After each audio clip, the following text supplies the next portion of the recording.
Welcome to June 18th's LeetCode challenge. Range sum query mutable. Given an integer array nums, handle multiple queries of the following type. Update the value of the element in nums. Calculate the sum of the element of nums in between indices left and right, inclusive, where left is less than or equal to right.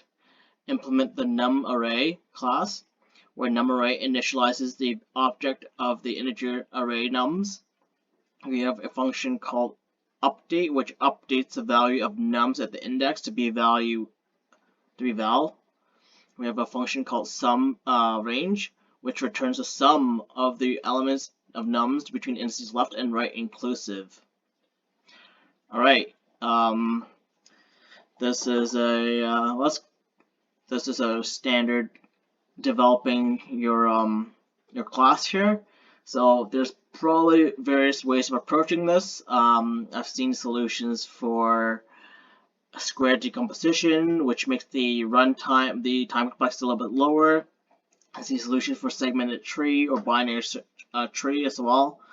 I'm not going to use any of those. I'm going to use the tree type approach to it, but I'm going to do it my own different way, because they have additional like abstract data structures, which takes more time to write.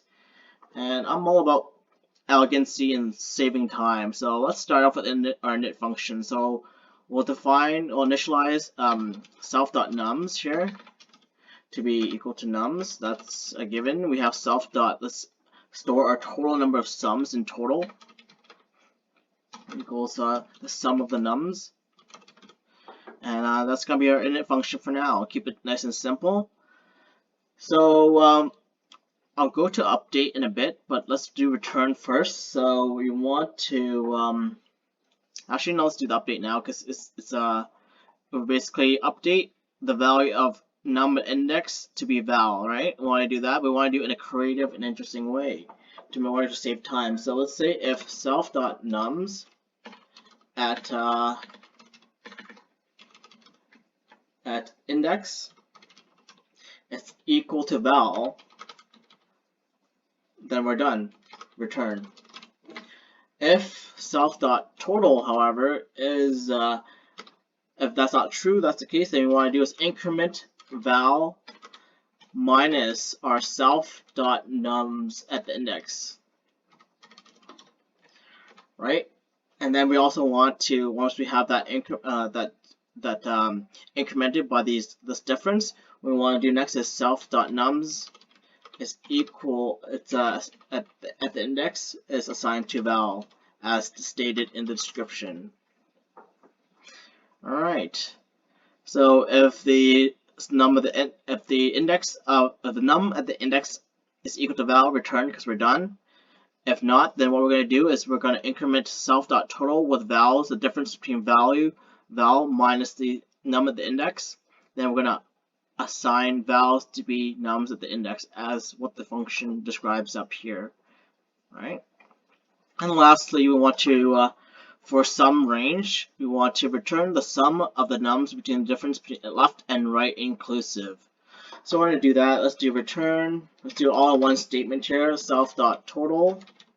So from that, we want to be able to find the difference between self.total. So you want to take the total minus the sum of the self.nums from the inclusively from the left side. And then we also want to minus the sum of the self.nums inclusively from the right side. So that'll be +1 here. Take a slice there, and let's see how that works. I'll finish. So numbers look similar.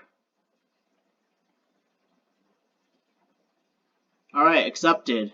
So this is a nice and short way of going about solving this question. I've seen other solutions which use square decomposition, square root decomposition, I should say. There's the one where they're building segmented trees, Fenwick trees.